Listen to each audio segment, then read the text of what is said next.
This is the story of the Siren wife. There was once a beautiful woman married to a mariner. This mariner used to sail off for years at a time, and once while he was away, the king of the region fell in love with his wife, and finally persuaded her to run away with him. When the mariner got back, he found the house empty. Time passed, and the king tired of the woman, and he dismissed her. Repentant, she returned to her husband and begged his forgiveness on her bended knee. Although he still loved her as much as ever, the mariner was so offended by the woman's faithlessness that he turned his back on her, saying, "I'll never forgive you. You will get the punishment you deserve. The only thing that's left for you is to prepare to die." Tearing her hair, the woman begged and pleaded with him, but all to no avail. The mariner had the faithless wife loaded on his ship as though she were nothing but a sack of grain. Weighed anchor and sailed off. Reaching the high seas, he said, "Your time has come." With that, he picked her up by the hair and threw her into the waves. "I am now avenged," he said. I am avenged." Changed course and sailed back into port. The wife sank to the floor of the sea, right where the Sirens congregated. "Look at that! What a beautiful young woman they have thrown into the sea for us," said the Sirens. "The idea of such a lovely creature being gnawed at by ghastly fishes. Well, that's an unbearable thought. We have to take her in and take care of her. What do you say, sisters? Let's rescue her." So they took the wife by the hand and led her to the underwater palace, which was all lit up and glowing. One Siren started combing her black hair, another perfumed her arms and her bosom, another put a coral necklace around her neck, and still others slipped emerald rings on her fingers. And the wife was too amazed for words. "Froth!" she heard them call her. "Froth, come along with us!" She realized that that would be her name among the Sirens. Froth, Froth, Froth. She tried it out, but it was about as familiar as those strange coral pearl necklaces and underwater smells to her. Anyway, she entered the great hall of their palace, and she found it full of women and handsome youths who were all dancing, and so she too began dancing. What with so many comforts and celebrations, the wife's days flew by in joy, but the memory of her husband would often return to haunt her and make her sad. "Aren't you happy here with us, Froth?" asked the Sirens. "Why are you so quiet? Why are you so downcast? Why are you so depressed, Froth?" "Nothing at all is wrong, I assure you," she said, but she couldn't even force herself to smile. "Oh, come, we will teach you to sing." They taught her those songs of theirs which make sailors dive into the sea mad with lust when they hear them. So Froth took her place in the Sirens' choir, which rose to the surface to sing on moonlit nights. One night the Sirens saw a vessel approaching, full sail. "Come on, Froth, we're going up to sing," said the Sirens, and they began their song.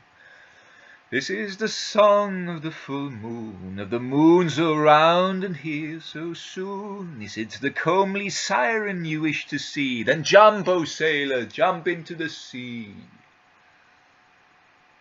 At that a man was seen leaning over the railing of the ship, bewitched by the music. And the next thing you knew, he flung himself overboard into the waves, and by the light of the moon, Froth had recognized him. It was indeed her husband.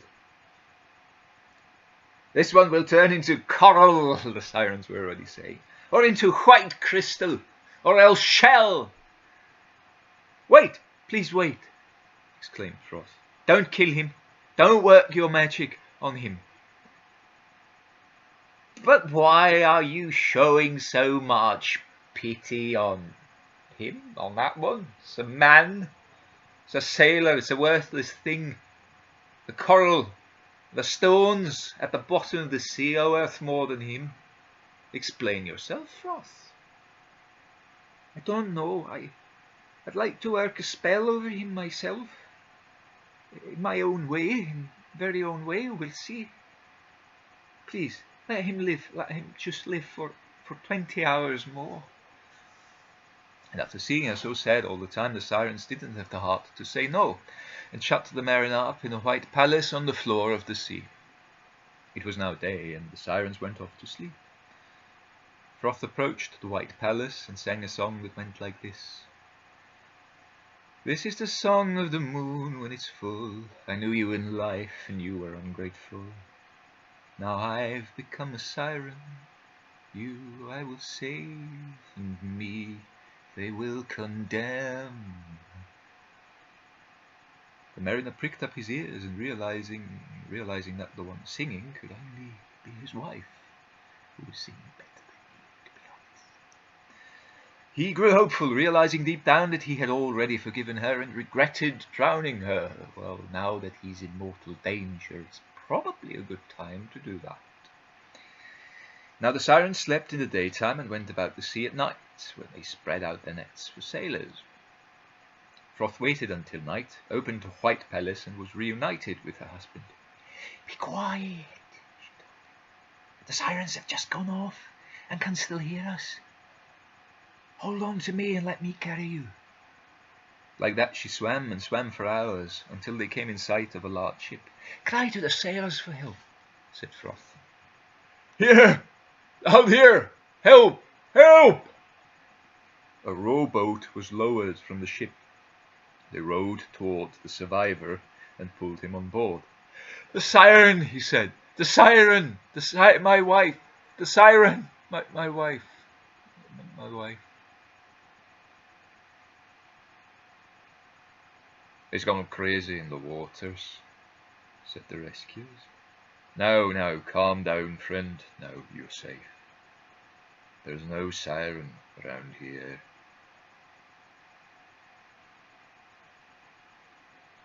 The mariner made it back to his town, but all he could think of from then on was his siren wife, and he was unhappy. I drowned her, and now she has saved my life, he thought. I will go sailing until I find her. I will save her, or else drown myself. And thinking those thoughts, he penetrated the forest up to a walnut tree, where the fairies were set together. My good lad, why are you so sad? Said a voice next to him. He turned round, and there stood an old woman. I'm sad because my wife is a siren, and I don't know how to bring her back. You seem like a good lad to me, but what do I know? I'm an old blind woman. I can barely see. But I will help you get your wife back. But on one condition. Do you agree? I'll do whatever you say. There's a flower that grows only in Sirens' palaces, and which is called the loveliest. You must get this flower and bring it back here at night, and leave it under this walnut tree. Then you shall have your wife back. But how can I do it? Get a flower from the floor of the sea? If you would have your wife back, you must find the way.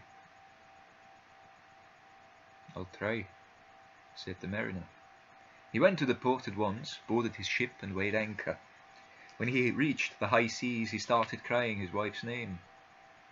He heard water splashing and saw her swimming in the wake of the ship. My wife, said the mariner, I want to save you. But to do so, I must get a flower which grows only in Sirens' palaces, which is called the loveliest." "That is impossible," said the wife. "The flower is there and gives off a heavenly scent. But it is a flower that the Sirens stole from the fairies, and the day it goes back to the fairies, all the Sirens will die. I am a Siren, so I would die along with the rest of them." "You won't die," said the mariner, "because the fairies will save you. Come back tomorrow and I'll have an answer for you." The next day the mariner went back. His wife reappeared in the sea. "Well?" he asked.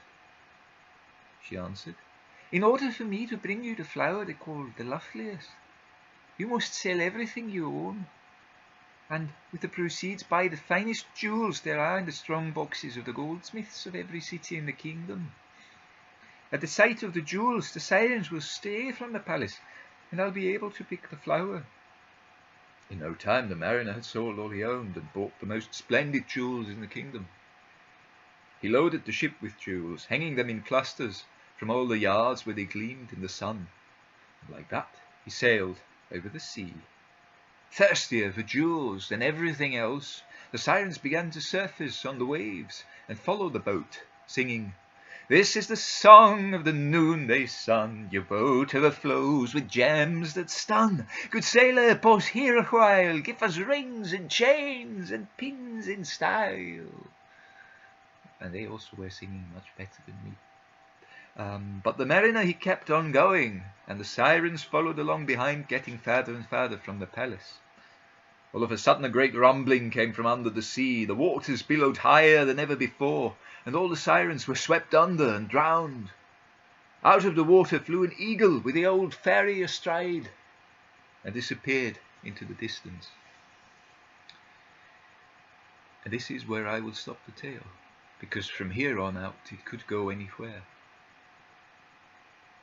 Did the fairies indeed rescue the mariner's wife? Or did she drown in the waves along with all the other Sirens? Did perhaps the mariner drown in the billowing sea and his wife survive? Were they reunited? Did the fairies keep their promise? If they did, they were reunited in life. If they did not, perhaps they were reunited in death somewhere under the waves. I cannot give an answer to this tale.